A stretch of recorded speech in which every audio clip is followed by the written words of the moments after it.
This episode of Destructoid is brought to you by Gamefly. On today's very special Destructoid show, we're looking back and running down our top special gaming moments from 2011. Some good, some bad, all of them right now on Destructoid.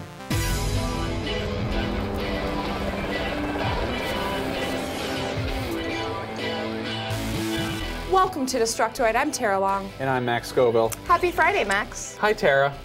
Hey there. Are you coming on to me? I don't know. No matter. You guys, this is a very special occasion. It is our last Friday show of the year. Did you know that? Yep. Oh. You know, Max, it seems like only a year ago I was sitting here across from Jonathan Holmes and we were running down the winners of last year's Destructoid Show Awards. It's 2011 now, and a lot has changed since then. First of all, you look very frightened. You're getting weird, man. Yeah. Well, a lot's happened. Like I said, you came on as co-host. You got inducted into the Destructoid Show Host Hall of Fame.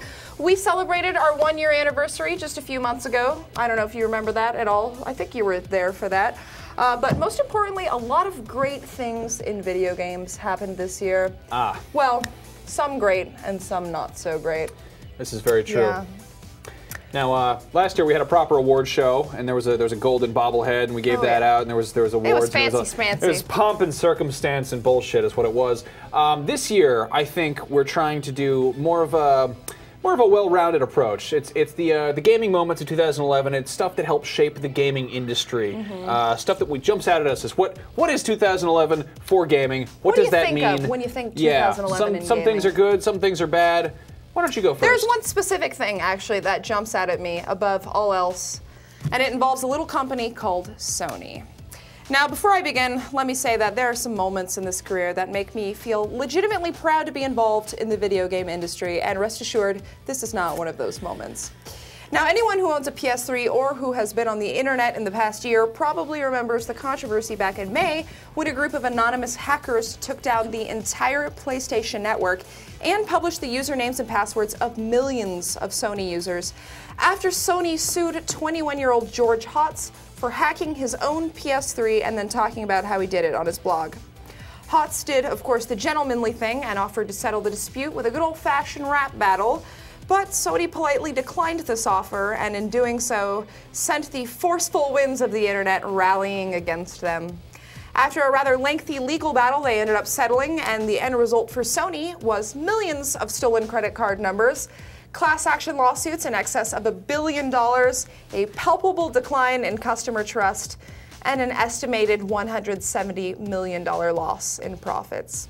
All because video games. Yep. The Sony situation was pretty crappy, not only for customers, but also because we had to report on it. Identity theft is, it's pretty crappy. It's not fun. This is why we talk about video games instead. We like video games. Video games are awesome, except when they really suck. Hey, I'll even deal with some controversy, as long as it's fun controversy. Yeah. But this really wasn't that kind. One of the low points in gaming for 2011 was probably the release of Duke Nukem Forever. It had been in the works for 13 years, and the fact that it actually got released was probably the biggest mistake involved in its development. If the game had been put out in 2006, it probably would have had a pretty positive reception. Not necessarily Game of the Year material, but at least, 7 out of 10. Gamers are impatient and critical and incredibly susceptible to hype, and I'm speaking for myself on this most of all. Duke Nukem 3D, one of my favorite games of all time, and I really wanted the sequel to be good. Like desperately, to the point where it's embarrassing for me to think about how I felt about Duke Nukem Forever before it came out. I'm still really excited to see what Gearbox does with the franchise in the future, and I really hope that Duke can make a successful comeback at some point, but Duke Nukem Forever was pretty rough. I remember saying at one point that, after it came out, that it was a first-day purchase, ... if the first day you saw it used for less than $20 and you were drunk. Well, I saw it used for $8.99, and I was kind of drunk in the GameStop last weekend, and I still didn't buy it. So that goes to show you how. Good on you, Max. I guess that's integrity, or stick to your morals or guns or something. Or not having $8. I'm not sure which that was. That is ridiculously expensive for a game like that anyway. So I think you made the right decision. Our next gaming moment follows the rise and fall and subsequent rise of the 3DS. Now, it's no secret that this has been quite a rough year for Nintendo. After years of long-standing success with the Wii and the DS, expectations were undoubtedly high for the next generation of systems, but unfortunately, Nintendo had a hard time keeping up. Despite over 400,000 units sold in its first week, it took several months before the 3DS built up an even remotely respectable library of games, and it took them even longer to implement the eShop and a whole bunch of other important features that they promised would be ready by launch time. Because of that, sales waned steadily, and about 5 months later, seemingly out of nowhere, Nintendo dropped the price of the 3DS by $80. Customers who bought the system for its original price were understandably upset and felt shafted, so Nintendo threw some free games their way and dealt with it like that. Meanwhile, the price drop boosted 3DS sales actually beyond the 2.5 million mark, surpassing the DS's year one totals of 2.4 million units sold in just 8 short months. Kind of surprising when you think about what a rocky launch they started out with. This is true, yeah. Scumbag Nintendo, jerking us around. Speaking of Nintendo, the 3DS wasn't the only huge piece of news coming from the House of Mario this year. The company also dropped what was possibly the biggest story of the year when they revealed the next generation console, the Wii U. We'd been hearing rumors about Nintendo's follow-up to the Wii for a while, and things started to get really crazy when they attached a brief note in their April quarterly earnings report confirming that they would unveil a new console at E3. An avalanche of rumors came in and stated that the console would have literally everything a console could potentially have, including backwards compatibility, HD graphics, motion controls, and a touchscreen tablet as a controller. Craziest of all, the rumors were actually mostly true. Now, the E3 reveal kind of was mismanaged. The Wii U had kind of a rough time at E3. They didn't mention the base console itself at the press conference at all. They announced games they weren't actually working on, but really it gave us our first look at a next generation console. And at the end of the day, that's really the exciting part. In spite of any reservations we might happen to have about Nintendo and how serious they are at catering to hardcore gamers, it's Nintendo. Now, obviously, a new system is huge to Nintendo and their stockholders, so it's going to be really interesting to see how the Wii U launch is handled next fall. But you know, say what you will about Nintendo, they make cool toys, and I'm curious to see how this thing works. You know what I said to Max the other day, just randomly at the office? I was like, hey, you remember when the Wii U used to be called Project Cafe? And then we laughed. We laughed for like a solid 20 seconds. And then we went, yeah. Oh, that Project Cafe. I have that reaction a lot when I think about Nintendo. Can't wait to make them espressos. I'm sure people are sick of hearing you and I talk, though. We got some opinion from some of the other Destructoid editors about their favorite moments from gaming this year. Why don't we have a listen, shall we? Take it away, guys. My biggest gaming moment of 2011 is technically something that hasn't happened yet. It was the announcement of the PlayStation Vita. It was a big deal for me as a portable gamer. We learned in January that something called the NGP was coming from Sony, the next generation portable. And you know, speculation was crazy. And then in E3 we finally learned what the NGP would be, and you know, we got the name. It was called Vita, which is still funny to me. But we got the price and the specs, and I finally got to play with it and touch it, and it turned out to be my dream system. I you know, like I said, I'm a portable gamer. So I like console experiences on the go, and this is really the first time that we're able to have like a full-blown internet-connected console experience. And the excitement for me just kept on rolling through the year, even though, you know, they're just now getting into the hands of Japanese gamers. I remember being at the Japanese press conference in Tokyo and seeing one of the first screens. They showed the features of the Vita, and it was corgis. It was meant to be. There was corgis. Someone's Sony staff member's corgi was on the screen, and then like a couple pictures later was another corgi, and I'm like, it's fate. You know, the Vita is my system. Hey everybody, Jonathan Holmes here from Destructoid.com. Hope you're doing good. So my most memorable gaming moment of 2011 was in the video game Legend of Zelda Skyward Sword. In the game there's a bazaar and you're running around, you're going around just doing stuff, and you're like, oh hey, look, it's a shield, and then you're like, hey, whoa, hey, there's potions over there, and then you're walking a little further and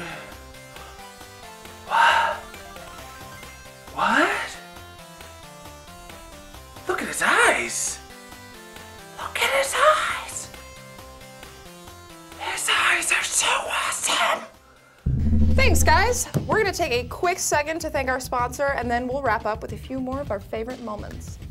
Gamefly is the largest online video game rental service and offers you a choice from over 7,000 new and classic titles across all consoles and handhelds.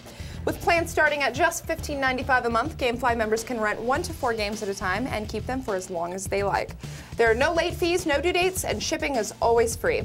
Once you're done playing a game, just send it back and Gamefly will send you the next available game on your list. If you really dig the game you're playing, just click Keep It on the Gamefly website and the game is yours at a discounted price. Gamefly will even mail you the case and manuals free of charge. You handsome Destructoid fans can get a 15-day free trial if you go to gamefly.com/Destructoid and sign up. Each sign up helps support the show, so we can buy nerdy Star Wars jackets, really? You mind your business, woman. Hey guys, we're back! Now, so far we've talked about pretty conventional gaming year-end stuff. Saints Row the Third was easily one of my favorite games of 2011. It wasn't quite as much of a true time sink as I was hoping it would be, but it is still a shamelessly fun and ridiculous video game. The only thing more shamelessly fun and ridiculous involved with Saints Row was the PR and marketing that was behind it. This is sort of a strange thing to applaud, but THQ's PR department pulled out all the fucking stops for this game. The first trailer they released was a 5-second clip. Put that away. It was a 5-second clip. We're getting to that part. It was a 5-second clip of a guy getting kicked in the balls, followed by a car wash at E3 by being run by some of these ridiculously hot girls in some really skimpy outfits. The game's launch party had pole dancers and a much gossiped about appearance by Lindsay Lohan, and it's still unclear if she was actually invited or not. After that, they sent me this in the mail, a giant floppy purple dildo bat along with a bunch of t-shirts that say I heart rim jobs along with the Saints Row logo. I don't actually wear the shirts out of the house because I don't want people to think that I like analingus. But if Saints Row was a parody of video games that still managed to be a great video game, then THQ's public relations campaign for Saints Row was like a parody of video game PR itself. They sent me a giant purple dildo and a bright purple shirt that said, I like kissing ass. It wasn't exactly big news, but getting a giant purple dildo in the mail was one of my high points of 2011. Please don't quote me on that. Even if you didn't like the game, hey, we got a giant purple dildo in the studio. This can be used for so many things. Also, I think a honorable mention should be given to Devolver Digital here for Serious Sam 3. Obviously, they've got a wonderful marketing department over there. Mr. Fork Parker run by children. Sent me a cigar, but you know what they say, a cigar is always just a cigar. Yes. So moving on from silly Saints Row stuff to something that is very dear to my heart, I want to talk about Minecraft for a second. Oh, don't you whatever at me, like it or not. You cannot argue that Minecraft was a force of nature in 2011. In the 2.5 years it spent in development purgatory before finally coming out of beta last month, actually, very recently. It's evolved from a game where literally the only thing you could do was explore and build stuff with colored blocks. It's gone from that to a full-blown adventure game with enemies and an XP system and a crafting system, all sorts of stuff. It's got an insane cult following that has now spawned over 4 million individual sales with tons of Minecraft-themed spin-off merchandise. You've got millions of YouTube videos and an almost creepy godlike worship for Notch, you know, Mojang's humble leader, who in just 2 years' time went from a one-man dream team to lead developer of his own 9-person studio. So kind of success story from start to finish when you think about it. That game, like, for what it is, has seen so much success. 4 million copies, it's like 60 million bucks right there. Just like no big deal. No, that's kind of the Facebook of gaming right there. That was a thing that blew up really quick. Of course, we can't talk about 2011 without talking about Skyrim. In February, I posted some Skyrim concept art on Destructoid.com of what I thought was a bear with tentacles. Now, at that point, I didn't really quite understand what the big deal about Skyrim was. I hadn't played Oblivion, and I didn't realize how anticipated a new Elder Scrolls game was. It turned out that the alleged tentacle bear was actually a bear standing behind a dead mammoth, and instead of saying, oops, I'm a terrible journalist, my apologies, I continued to propagate the rumor that Squid Bear was actually in the game. It was like a bad joke that went on for too long. The punchline of that? Shortly before the game's release, Bethesda's art department actually talked about the Squid Bear on their first official Skyrim podcast. Come up with a, a bear. You know, Squid bear? a squid bear, perhaps. Yes, yes. And I'm glad that some people actually got it. You know, because most people thought it was just a bear and a mammoth and a guy in a scene, but a few people really got what I was going for, and they saw the vision I had. That was like such an ultimate fuck you to the hardcore Elder Scrolls fans who flamed me for not taking the game seriously enough early on. Skyrim is easily one of my favorite video games of 2011, possibly of all time, and hearing the devs talk about a stupid joke of mine was, that was pretty rad. That was a cool moment. Yeah. Not a lot of people know this, but our Elder Scrolls Watch was actually a segment that we made up to make fun of Elder Scrolls fans. And then we became the very people we were making fun of. It's Skyrim mania, man. You just blew my And mind. speaking to that end, this is actually the perfect time to discuss our personal games of the year. Indeed. Because as you guys know, Destructoid, on the whole, chose Portal 2 as their official game of the year, which obviously no arguments there, is terrific, fantastic, and your perfect game. And yet, I personally thought that Skyrim was better, and I also think that the size of a game should be considered when you think about the amount of bugs in it, because, you know, sure, Yeah. it's a Bethesda game, there's bugs, Yeah. but the proportion of bugs to the size of the game is like, it's almost negligible. Yeah. Okay, are you laughing because I said size and So I like she's- things that are big? Yeah. If something's really big, Tara doesn't mind if it has some bugs on it. Okay, So. what's your pick for game of the year, Max? Oh, I like Skyrim too. Oh, Skyrim's why? a Because great it's game. big? Yeah? Like the dildo? Did this get weird? It got a little bit weird. Let's wrap this up. Those are our picks for our top gaming moments of 2011. Of course, so many amazing things happened this year. We can't list all of them, but we want you guys to hop in the comments and tell us about your favorite moment or something that really stood out for you this year. And hey, here's a crazy idea. Instead of getting mad at us for picking Skyrim as our game of the year, why not let us know what your pick for game of the year is, huh? Yeah, fucking A. Because really, isn't game of the year just a title that's in our hearts? Yeah, pick your favorite. Yeah, It's just that, it's that simple. It's literally that's it. It's Yeah. just your favorite game. Now, we're not going to have a regular episode for you on Monday, but I've prepared a nice little Christmas special that involves some Skyrim and some Saints Row and some other stuff, so you should stay tuned for that. Yes, that'll You be guys- coming up next. it'll be good. Yeah. And in the meantime, you can follow us on Twitter at Detoid Show. That is where you can find all of the things that happen behind the scenes here. And for personal accounts, he is Max Scoville, and I am Tara Longest. And we will see you guys back here on Monday. Have a great weekend. Cheers.